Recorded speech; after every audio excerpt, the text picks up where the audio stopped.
I can say it's about time. Right now on Up with KREM, a Spokane County Sheriff's deputy fired over assault accusations. What the sheriff is saying this morning. Temperatures begin rising today before a return to the 90s. We'll take a look at your full forecast and discuss when a new heat advisory will be issued. Because you see those things, you hope it evolves into a game situation. Our Inland Northwest teams are making their mark for the start of college football. This morning, how the Eastern Eagles hope to continue their momentum into Saturday's game.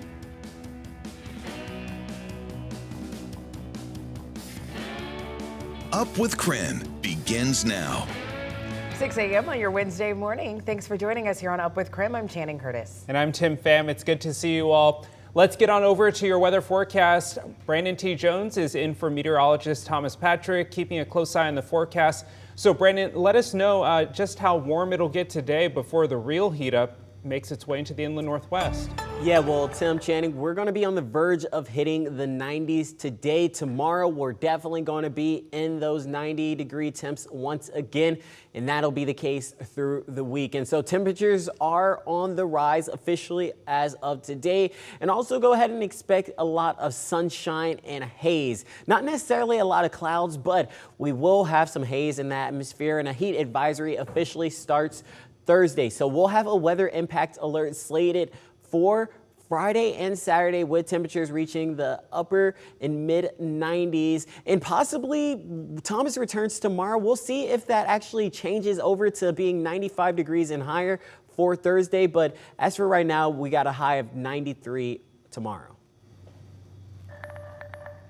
Well, as you are waking up and heading out the door on your morning commute, we're taking a live look right now at I-90 and Hamilton. At 6:02 on this Wednesday, no major traffic concerns to report on at this time. But as always, we'll keep an eye out on the traffic situation and let you know if anything changes. Continuing coverage this morning, the Spokane County Sheriff's deputy accused of beating Kevin Hinton last summer was fired yesterday afternoon. Hinton's attorney filed a federal lawsuit last month against the deputy, the Spokane County Sheriff's Office, and the city of Spokane Valley. KREM 2's Cody Proctor has the latest for us this morning, and a warning that some of the photos in this story are graphic.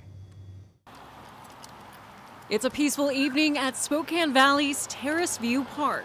A far different kind of night compared to last August, when Kevin Hinton left the park bloody and beaten. This body cam video shows the altercation. Listen, you are going to get hurt.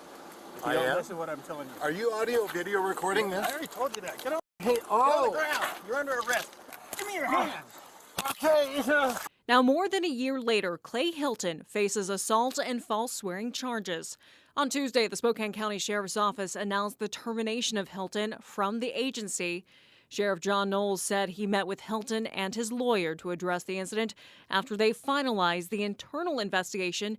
In a statement, Sheriff Knowles said in part, quote, "After reviewing the internal investigation, I believe it clearly showed some members of the Sheriff's Office, including supervisors, did not live up to the standards of conduct of the Sheriff's Office during and after this incident."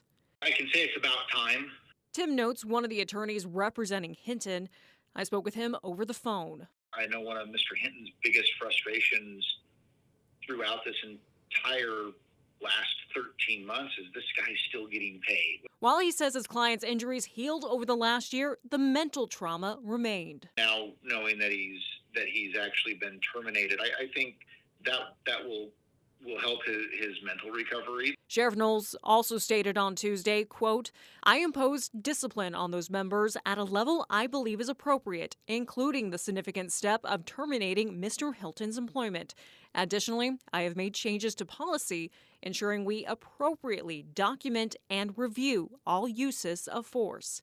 But Note remains skeptical about the reported policy changes. What I'm wondering is if there are actual real changes, or if they're adding a level of buffer between accountability and the elected sheriff. Hilton's arraignment set for later this month. Well, switching gears now, Providence Sacred Heart healthcare workers say they are holding a rally tomorrow evening as their adolescent psychiatric unit is set to close in just a couple of days. According to the Washington State Nurses Association, the closure will have a, quote, huge consequence for families in Eastern Washington. The psychiatric unit is set to close this Saturday, September 7th. Yesterday, the Coeur d'Alene City Council approved a new zoning district for the area near the North Idaho College's campus. Under the new zoning laws, businesses that are not connected to educational activities are not allowed. Neither is housing that is not for students or faculty. Councilwoman Christy Wood says that the goal of this rezoning is to focus on student opportunity and achievement. And 2 hunters are alive this morning after a bear attack in eastern Idaho. One of the hunters was actually knocked down and bitten by the bear while they were out hunting for elk. The hunters ended up shooting and killing the bear. The man who was attacked was taken to a nearby hospital but is expected to be okay. Now, grizzly bears are protected under state and federal law, but conservation officers determined that the hunters acted in self-defense. The time now is just about 6:06. Let's take a look at today's top stories. The Idaho State Fire Marshal's Office began investigating the fire that destroyed the Wolf Lodge Steakhouse. Kootenai County Fire and Rescue says it appears to be accidental and not suspicious. The fire chief says the information they gather from photos and debris will help investigators piece together what happened. People on scene had been taking photos, so they're trying to kind of gauge a timeline of kind of how the fire progressed and where the fire was by the time 911 was already called. And then they're going to be looking at just areas of origin and going through what the witnesses said of where they felt like the fire may have started. The chief also says the only person hurt in the fire was the assistant manager. They suffered second-degree burns and have since been released from the hospital. So help me God. I truly, so help me God. Congratulations. You are now official.